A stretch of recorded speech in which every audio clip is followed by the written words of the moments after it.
bienvenue dans le JT Vert.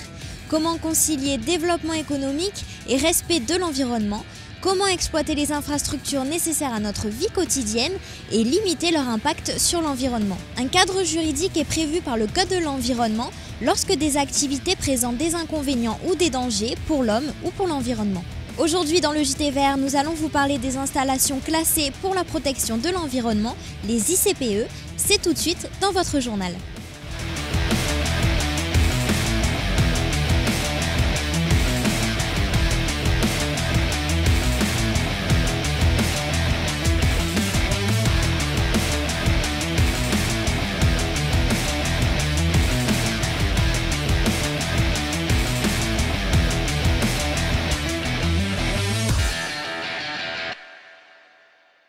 Le Code de l'environnement de la Polynésie française est le texte de référence en matière de protection de l'environnement sur le Fénois.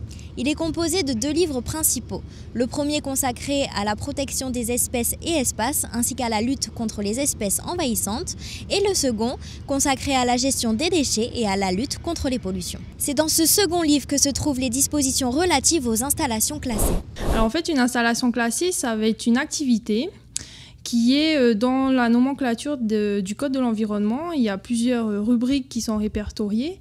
Et en fait, ce sont des installations classées par leur nature, en fait, qui peuvent engendrer des inconvénients pour l'homme et aussi pour l'environnement, donc qui peuvent produire des pollutions. Donc pour qu'elles fonctionnent, il faut qu'elles aient une autorisation délivrée par la direction de l'environnement. On a beaucoup de stations-service qui sont classées par leur dépôt de pétrole, gazole, etc. Donc les stations de gaz aussi, il y a beaucoup d'entrepôts, il y a aussi beaucoup d'élevage, de porcs, de volailles. Et puis tout ce qui est déchets aussi, toutes les installations de transit, de regroupement de déchets et de traitement des déchets font aussi partie de la nomenclature. Et bien sûr, toutes les substances qui peuvent être nocives pour l'humain et l'environnement.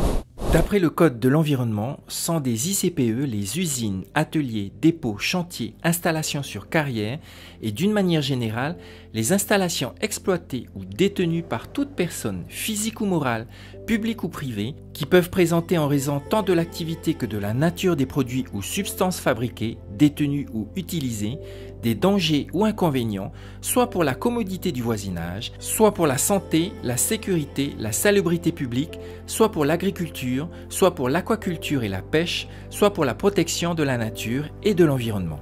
En résumé, toutes les activités pouvant présenter des inconvénients ou des dangers pour l'environnement ou la santé de l'homme sont des ICPE. Sans le savoir, vous utilisez tous les jours des installations classées.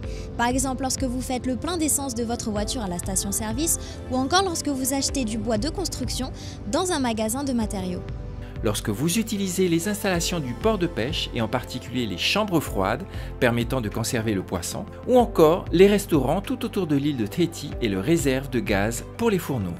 Comme vous pouvez le constater, les installations classées entourent notre vie moderne. Et la réglementation du Code de l'environnement permet d'avoir un cadre juridique encadrant ces activités qui sont nécessaires à notre vie quotidienne. Dans un précédent JT Vert, nous vous avions présenté une installation classée très particulière qui malheureusement est nécessaire à notre vie moderne. Il s'agit du centre d'enfouissement technique de Paihoro, une ICPE de catégorie 1. Comme son nom l'indique, le CET permet d'enfouir nos déchets, mais pas dans n'importe quelles conditions. Les déchets ménagers collectés dans les bacs gris de Tahiti et de Moorea sont déversés dans un casier étanche étudié pour recevoir ce type de déchets. Le fond et les parois du casier sont recouverts par une épaisse membrane en plastique imperméable de 2,5 mm entourée par plusieurs couches de matériaux protecteurs. Le casier est également équipé d'un système de collecteur des lixivia, le jus issu de la dégradation naturelle des déchets. Ces lixivia, chargés d'éléments polluants, sont traités dans une station d'épuration spécialement construite pour cela. Après différentes étapes de filtration, le rejet ayant obtenu la qualité eau de baignade peut être renvoyé dans le milieu naturel à travers un massif drainant.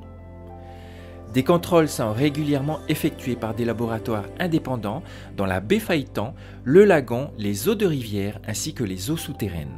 La fermentation naturelle des déchets va également générer du biogaz, essentiellement composé de méthane qui est un gaz inflammable.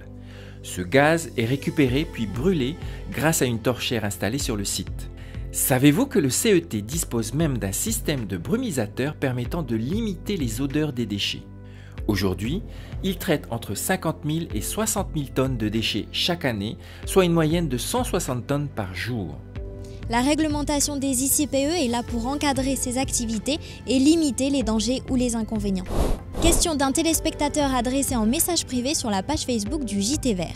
Vous parlez beaucoup de réglementation dans le JT Vert, mais y a-t-il vraiment un contrôle dans la réglementation? J'ai l'impression que beaucoup de gens pourtant ne la respectent pas. Il n'y aura jamais assez de contrôle sur l'ensemble du Fénois, tout simplement parce qu'il n'est pas possible de mettre un contrôleur derrière chaque personne. Et en plus, personnellement, je ne souhaite pas vivre dans une société où chacun est contrôlé à tout instant. Souvenez-vous, nous vous avions parlé lors des précédents JT Vert des formations réalisées au profit des brigades municipales, en particulier celle de la brigade nature de la commune de Punaoya, qui est chargée de sensibiliser la population à la protection de l'environnement. Comme vous pouvez le voir, de nombreux dispositifs de contrôle sont mis en place pour faire respecter la réglementation. J'ajouterai surtout que le Code de l'environnement n'est qu'un cadre juridique. C'est notre comportement vis-à-vis de l'environnement qui fera toute la différence.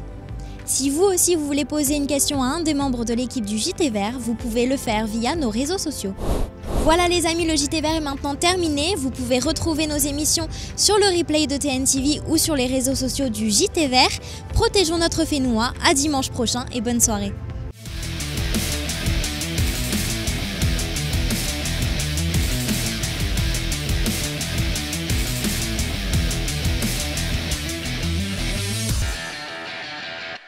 Prochainement, dans le JT Vert.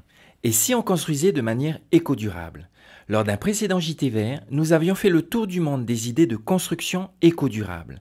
Dans le prochain JT Vert, nous irons à la rencontre de ceux qui mènent des projets pour le Fénois. C'est prochainement dans le JT Vert.